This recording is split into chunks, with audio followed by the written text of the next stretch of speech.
Bienvenidas, bienvenidos a una nueva entrevista enmarcada en los actos del 11 de febrero, Día Internacional de la Mujer y la Niña en la Ciencia, donde nos acompaña de nuevo una nanoexperta. En este caso, tenemos el placer de charlar con la doctora Marisol Martín González, investigadora del CSIC y coordinadora del área global de materia del CSIC. Marisol es una referente en el campo de la nanotecnología y la recuperación energética y lidera el grupo FINDER, que desarrolla dispositivos nanoestructurados que generan electricidad a partir del calor residual. Además, es una activa divulgadora y promotora de iniciativas para visibilizar el trabajo de las mujeres en la ciencia, como por ejemplo participa en el concurso Nanocientífica, del cual ya hablamos con la doctora Agustina Senjo, acompañándonos a conocer un poco mejor a Marisol y hablar de sus logros, desafíos y visiones en este apasionado campo. Buenos días, Marisol, un placer estar aquí Muy contigo. buenos días, el placer es mío.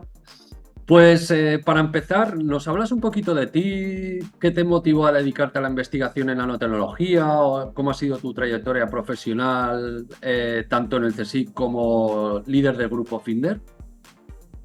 Bueno, pues vamos a ver. O sea, yo desde pequeña siempre he tenido mucho interés en entender cómo funcionaban las cosas y la verdad es que tuve unos profesores de ciencia que eran bastante buenos y nos trajeron un montón de experimentos al instituto y me gustó muchísimo todo ese tema.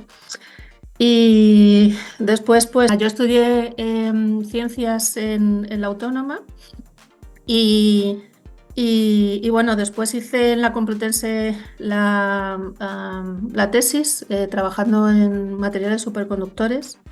Intentábamos hacer un cable superconductor que pudiera transmitir la electricidad sin pérdidas por el efecto Joule. Y de ahí, pues la verdad es que justo en ese momento era cuando estaba empezando todo el campo de la nanotecnología, la nanociencia, y me llamó muchísimo la atención. O sea, me gustó muchísimo el hecho de que pudieras hacer cosas que en principio con la química y la física clásica no podías hacer, ¿no? Entonces, el hecho de que pudieras manipular los electrones y los fonones y los átomos, habría un mundo que hasta ahora no existía y me apasionó, la verdad. Y entonces, bueno, pues cuando terminé la tesis, busqué un postdoc que me permitiese introducirme en el campo de la nanotecnología. Me fui a Berkeley y allí pues estuve 3 años trabajando en recuperación de calor a través de materiales termoeléctricos y hicimos un montón de trabajos pioneros en el campo. De hecho, conseguimos los primeros nanohilos en la nanoescala de materiales termoeléctricos. Hicimos las primeras medidas que han sido referentes en el campo durante muchos años. Y después cuando me volví a España, tenía clarísimo que quería seguir trabajando en nanotecnología y tenía clarísimo que quería hacerlo en un entorno interdisciplinar, porque es cierto que cuando intentas hacer las cosas desde una sola perspectiva, no te permite abarcar todo lo que necesitas abarcar en nanotecnología. Entonces tenía muy claro que tenía que estar en un entorno donde hubiera físicos, donde hubiera ingenieros, donde hubiera matemáticos y bueno, pues me decidí volver al CSIC y allí pues primero conseguí una Ramón y Cajal, después pedí un proyecto RC, Starting. Entonces no había diferencia entre los Starting y los Consolidator, eran todo lo mismo. Entonces, bueno, pues me dieron la Starting Grant y fue lo que me permitió fundar el grupo de investigación, que, bueno, pues tuve que empezar junto con los estudiantes y los postdocs desde el principio, porque ni existían las técnicas que necesitábamos de caracterización de materiales, ni la gente, o sea, los postdocs estaban formados en lo que yo necesitaba. Hubo que formar a todo el mundo, hubo que montar todo el laboratorio desde el principio. Más complejo. Y bueno, pues al final de los años pues salieron resultados muy bonitos. Conseguimos hacer una estructura de nanohilos tridimensionales que bueno, pues nos ha abierto un montón de campos, porque al final son metamateriales donde nos permite, o sea, hemos encontrado nueva física, hemos encontrado nuevas propiedades y la verdad es que es súper interesante. Y después con los años, pues dándole vueltas un poco, fue cuando escribí mi RC Advance, que me la dieron el año pasado. Y bueno, pues ahí seguimos con el grupo a tope. Y No te aburres. no, no me aburro. Me encanta, Bueno, de hecho. has dicho una de las claves que en el resto de las entrevistas han ido apareciendo una y otra vez, como una de las grandes virtudes de la nanotecnología, que es la posibilidad de ser multidisciplinar. Sin duda alguna, es como una de las grandes cosas que más valoráis, ¿no? El poder compartir conocimiento con diferentes disciplinas. Me gustaría, ya que eres iniciaste todos estos trabajos en el campo de la energía, de la recuperación del calor residual, etcétera, etcétera. Me gustaría preguntarte un poquito, incidir un poco más en este tema, porque en muchos procesos industriales y domésticos se pierde este calor residual que vosotros estáis trabajando para recuperarlo. ¿Nos explicas un poco este fenómeno, en qué consiste y qué aplicaciones para nuestro día a día tiene? Pues vamos a ver, o sea, el fenómeno se llama termoelectricidad, es decir, es un fenómeno en el que básicamente utilizando semiconductores y un dispositivo basado en semiconductores, eres capaz de convertir diferencias de calor en electricidad y viceversa. Entonces, en cuanto a aplicaciones, pues por ejemplo, nosotros hemos desarrollado un dispositivo que se puede poner en el tubo de escape de un coche y aprovechar el calor que desprende el tubo de escape y la diferencia de temperatura con el ambiente para dar energía a la batería, por ejemplo. O desarrollamos un proyecto que fue muy divertido porque era utilizando estos materiales termoeléctricos que, o sea, de la misma manera que convierten el calor en electricidad, convierten la electricidad en diferencias de calor. Entonces, pues nos contrató nos contrató una empresa que fabricaba grifos de cerveza para los bares. Y bueno, pues desarrollamos con ellos un proyecto para, utilizando estos dispositivos, enfriar los grifos de cerveza de los bares para que se escarchasen y que tuvieran una escarcha blanca, porque bueno, pues habían visto desde un punto de vista comercial que se vendía más cerveza en verano en España cuando los grifos estaban escarchados. Entonces, pues bueno, son dos aplicaciones que bueno, son divertidas e interesantes. Y curiosas. Además se demuestra, ¿no? Bueno, en vuestro caso, ¿no? Que este estudio fundamental que hacéis, estudio en laboratorio, al final se traslada a aplicaciones reales, ¿no? Que es una de las preguntas que suelen salir, ¿no? De si esta inversión en ciencia que se hace luego tiene repercusiones para nuestro día a día, ¿no? Vosotros demostráis que sí, que es importante hacer esta inversión y Bueno, apoyarla. es que para mí es fundamental. O sea, yo creo que una de las grandes ventajas y de las grandes cosas que me gusta de mi grupo es eso, que es que somos capaces de ir desde la ciencia más básica, de entender la física que está debajo de las propiedades que estamos observando, hasta desarrollar dispositivos que son útiles para la sociedad. Y es que yo creo que eso es, no sé, desde mi punto de vista es fundamental. Y esto, que muchos investigadores, entre comillas, no salen del laboratorio, en cambio vosotros, que habéis interaccionado con empresas privadas y demás, ¿cuál es tu experiencia respecto a esto? ¿Y por qué crees que la ciencia en España debería trabajar más con la empresa privada o al revés? ¿Por qué la empresa privada debería apostar más por la ciencia que se hace en universidades y centros tecnológicos? Bueno, esa pregunta es bastante complicada. Sí. O sea, sí que es verdad que últimamente las empresas se están acercando más al CSIC. De hecho, nosotros ahora mismo estamos intentando firmar un acuerdo con una empresa que fabrica aviones, que está desarrollando nuevos motores para aviones. Entonces, en ese caso, por ejemplo, ellos se acercaron a nosotros porque estaban buscando expertos en el campo y pues me contactaron. Acercarse a las empresas a puerta fría no es nada sencillo. De hecho, yo creo que los institutos que consiguen tener más contratos con empresas son porque tienen un departamento específico que son capaces de hacer esa conexión entre empresas y el CSIC, porque yo creo que hablamos un idioma diferente, vemos las cosas de una forma diferente y a veces no es sencillo llegar a un, a un acuerdo. También es verdad, perdón. También es verdad que sí que sé que muchas empresas españolas deciden hacer la investigación fuera, pues Mm. por diversas razones. Y realmente yo creo que en España hay científicos muy, muy buenos que podemos hacer investigación muy, muy buena. Además, en el campo, especialmente en el campo de la nanotecnología, hay grupos potentísimos, sí, sí. Muy, muy potentes. El- Mm. ¿Has pasado muy por encima estas becas que te han dado, la RC y la Advanced Grant? Pero son de Ujú. las principales, si no las principales becas que dan a nivel europeo a investigadores. Enhorabuena, por cierto, ¿no? Que un año llevas Gracias. con la Advanced.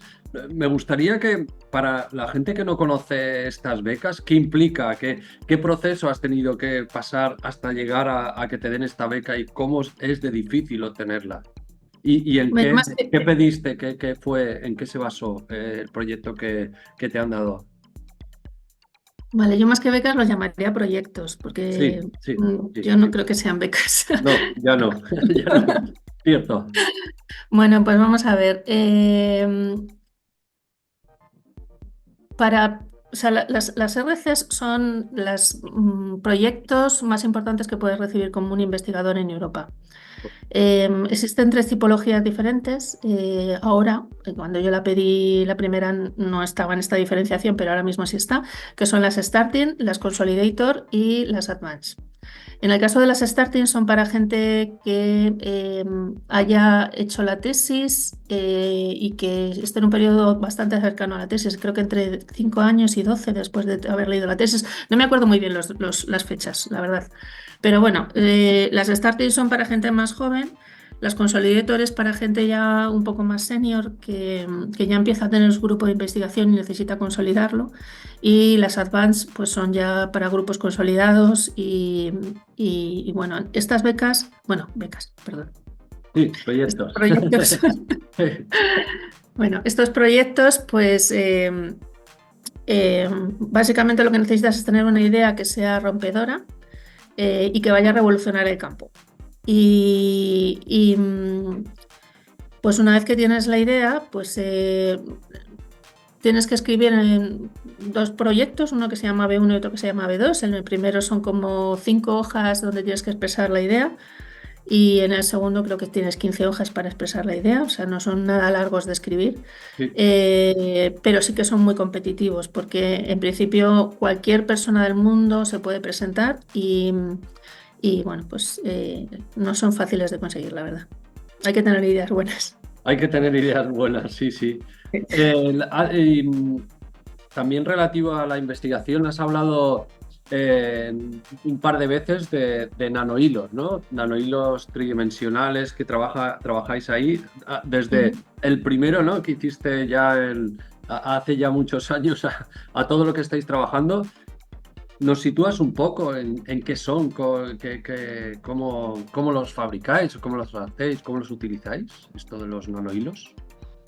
Vale, pues un nanohilo básicamente es como, pues imagínate un pelo, ¿no? Pero Yo infinitamente me, más yo pequeño. me lo tengo que imaginar mucho. Bueno, algo tienes. Bueno, pues vamos a ver, si tú tienes, o sea, un nanohilo básicamente es como una estructura lineal, o Sí, sea, en una dimensión, donde una de las dimensiones, normalmente el diámetro está en la nanoescala. Entonces, hay varias formas de hacerlos. La manera en la que nosotros los hacemos es utilizando unas plantillas que se llaman de alúmina porosa, que obtenemos por anodización a partir de aluminio. Entonces, dependiendo de en qué condiciones anodices el aluminio, cuál es el voltaje que utilizas, qué iones tienes en la disolución, pues somos capaces de hacer estas plantillas con nanoagujeros, por así decir, que son las que luego rellenamos para hacer los nanohilos. Somos capaces de conseguir desde 350 nanómetros hasta 10 nanómetros. Entonces, estas plantillas, una vez que las tienes hechas, lo que hacemos es que depositamos un metal en una de las caras y lo metemos en una disolución donde están los iones, ¿no? Entonces tú tienes aquí tu plantilla con tus agujeritos, tus nanoagujeros, y tienes aquí todos los iones. Entonces estos iones viajan desde la disolución, atravesando todo el template hasta donde tenemos nuestro electrodo metálico y se produce un proceso de electrodeposición y entonces los hilos empiezan a crecer desde este sustrato hacia adelante y como están metidos en un, digamos, nanocámara, pues entonces se forman los nanohilos. Entonces eso fue lo que desarrollamos porque digamos que o sea, este fue el trabajo pionero que hicimos en Berkeley.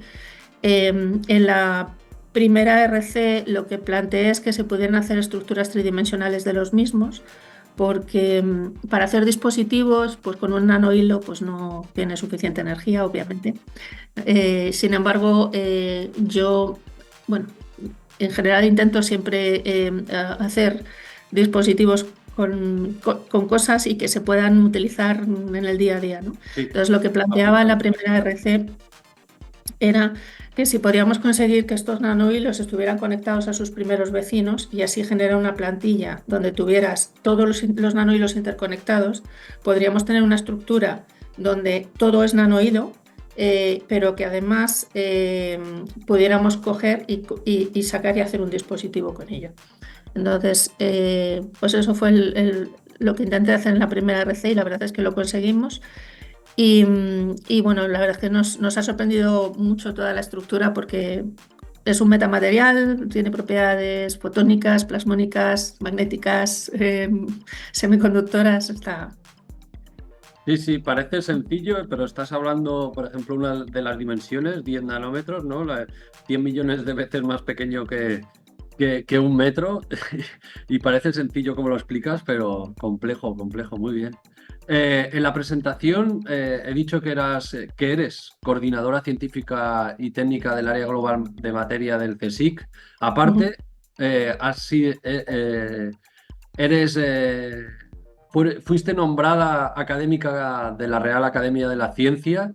¿De dónde sacas el tiempo?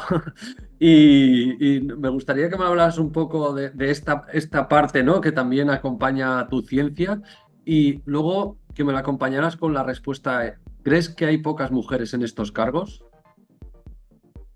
Mm, A ver, bueno, lo del nombramiento de la Real Academia fue un reconocimiento a la labor. Y realmente creo que desde la Academia se está haciendo un esfuerzo importante en traer más mujeres al campo. O sea, perdón, traer más mujeres a la Academia. Sí. Y me parece que es bastante loable, la verdad. Es verdad que seguimos siendo pocas y que, bueno, pues que ese esfuerzo tiene que continuar para que aumenten el número de mujeres. Y en cuanto a los cargos directivos, pues, o sea, yo creo que también, o sea, es cierto que en el CSIC hay una tijera, es cierto que en España hay una tijera, que cuanto más vas avanzando en el nivel que tienes, pues digamos que se va reduciendo el número de mujeres. Yo sí que creo que hay un esfuerzo importante para que el número de mujeres aumente, pero para mí es fundamental que las niñas no tengan tanto miedo a coger carreras científicas, porque o sea, hay una cosa que me preocupa mucho y es el hecho de que si tú coges las notas de las mujeres en física y en matemáticas en los institutos, no hay tanta diferencia entre las mujeres y los hombres. Sin embargo, por algún motivo, las mujeres no se dedican a carreras científicas. Y yo creo que eso es parte del problema, que al final empezamos, en algunas áreas sobre todo, empezamos pocas y llegamos a puestos directivos todavía menos. Pero bueno, yo creo que lo que hay que hacer es demostrar que se puede y que, no sé, si nosotras lo hemos conseguido, pues que el resto de la gente también puede. O sea, no es una cuestión O sea, es una cuestión de poner muchas horas y mucho trabajo, ¿eh? Sí, sí, Pero bueno. sí. Hay muchas acciones a hacer. Hay que buscar referentes femeninas, ¿no? Como vosotras. Y hay que hacer acciones como las que se marca esta entrevista, ¿no? El 11F, el Día Internacional de la Mujer y la Niña en la Ciencia. ¿Qué significa para ti este día y por qué crees que es importante celebrarlo? Pues precisamente por lo que he comentado. O sea, Sí. yo creo que la cantidad de niñas o mujeres que empiezan en carreras STEM es bastante reducido. Y con STEM me refiero a ciencia, tecnología, ingeniería, matemáticas. Em, Sin embargo, o sea, según los números o sea, quiero decir, según los números en los institutos no hay tanta diferencia. O sea, que es que no se entiende el porqué, y además es que me parece súper importante que teniendo en cuenta que es una carrera, o sea, que son carreras que ayudan muchísimo al desarrollo del país, que se pierda en tan alto porcentaje el número de mujeres estupendamente válidas, me parece preocupante. Entonces yo creo que este tipo de acciones son bastante importantes en ese sentido. Muy bien. Y como curiosidad, ahora nos vamos atrás en el tiempo. Marisol Niña, ¿qué Sí. te motivó a ti a estudiar ciencia? Precisamente esto que dices, ¿no? Que buenas notas de las niñas, pero luego no se motivan para carreras STEM. En tu caso, que seguiste el camino hacia las STEM, ¿por qué fue? Pues porque, bueno, no sé, a mí es que me gusta mucho saber el por qué funcionan las cosas, qué es lo que hay detrás, no sé, eso de que alguien te diga de esto funciona porque es así, es una cosa que desde pequeña no me gustaba nada. La Y curiosidad. entonces, sí, entonces, pues esa curiosidad y bueno, pues al final terminé haciendo una carrera de ciencias. Pues sí. Y como mujer en ciencia, ¿te has encontrado obstáculos por el hecho de ser mujer? Y si te los has encontrado, ¿qué tipos de obstáculos y cómo los has superado? Pues la verdad es que yo no he tenido muchos problemas. O Mejor. sea, quiero decir, sí que a veces puedes notar un cierto sesgo en cosas, pero en general o sea, yo no he notado que haya tenido ningún tipo de problemas, ni un techo de cristal, ni nada por el estilo, yo en mi caso particular. Entonces, la verdad es que ahí creo que no soy un buen ejemplo. Bueno, a ver, que tampoco tiene por qué siempre encontrarse, por el hecho de ser mujer, ¿no? Obstáculos. Si no los has encontrado, pues mejor, mejor, sí, sí. ¿Tenías o tienes alguna mujer referente? ¿Crees que es importante que existan referentes femeninos en la ciencia? Yo creo que es importante que existan referentes femeninos en todo. Entonces, Pero, pero bueno, en mi caso hay dos grandes mujeres que me han encantado, la verdad. A las dos las conozco personalmente. Una de ellas fue mi directora de postdoc en Estados Unidos, en Berkeley, eh, Angelica Stacy, que era una persona extremadamente dinámica y también siempre buscando el porqué de las cosas. Yo recuerdo que escribía los artículos y siempre me decía, ya Marisol, pero aquí no se ha explicado el porqué. Y yo, pues tienes razón. Y la otra persona que me encantó, desafortunadamente ya no está con nosotros, era la persona que llevaba el grupo, o sea, el proyecto científico en el que yo me embarqué cuando estaba en Estados Unidos. En ese proyecto pues estaba gente del MIT, estaba gente de la NASA, estábamos nosotros en Berkeley, había gente de Princeton, o sea, quiero decir, era un proyecto bastante, o sea, con nombres de universidades y centros de investigación de lo mejorcito de Estados Unidos.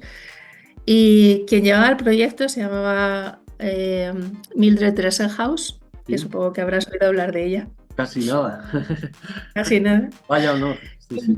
Vaya honor, sí. La verdad es que era una persona extremadamente entrañable y bueno, en el 2016 tuve la oportunidad de irme de sabático al MIT y recuerdo que, o sea, no fui con ella, fue con otro grupo de investigación y recuerdo que me vio por el pasillo Y me vino a ver y me dice, Marisol, ¿pero qué haces aquí? Y yo, pues mira, digo, justo digo, he venido, digo, pues acababa de llegar.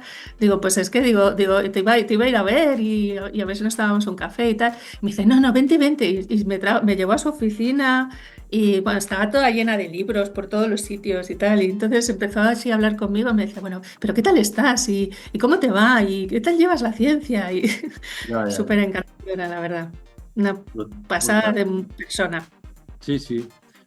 Y respecto a actividades o iniciativas en las que hayas participado para visibilizar el papel de las mujeres científicas o promover vocaciones científicas en niñas, ¿querrías destacar alguna? ¿Qué te pareció el participar y por qué crees que es importante?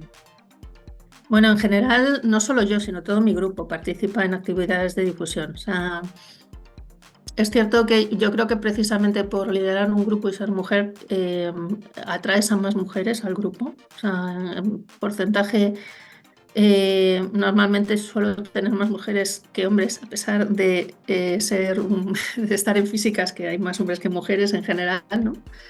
Y en general todas y todos estamos muy motivadas en hacer divulgación. Entonces, todos los años participamos en este tipo de iniciativas como esta que me has propuesto. Vamos a institutos,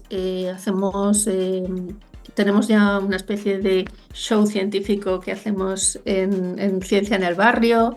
Ah, Y bueno, pues hacemos un montón de iniciativas. La verdad es que todos los años, no sé, unas 6 o 7 salidas hacemos a diversos sitios para enseñar nuestra ciencia a las niñas y a la sociedad también. fantástico. Y por último, si imagínate que te están viendo niñas o jóvenes que quieren acabar siendo científicas, ¿qué consejo les darías? ¿Qué mensaje? Pues que vayan a por ello. O sea, es una carrera preciosa, es una vida preciosa. Eh, yo no lo cambiaría, la verdad. En mi casa suelen decirme que tengo mucha suerte porque mi hobby es mi profesión y tiene toda la razón. Soy muy afortunada, la verdad. Pues muchísimas gracias por este tiempo que nos has dedicado, que lo has sacado no sabemos de dónde, exprimiendo el limón al máximo. Muy interesante conocer un poco mejor tu trabajo, tus logros. Sobre todo, muy interesante todos los mensajes que has dejado de cara a promover las vocaciones científicas, especialmente en niñas y en jóvenes. Y nada, que muchísimas gracias por estar aquí conmigo hoy. Pues muchísimas gracias a vosotros y muchísimas gracias a ti por la iniciativa.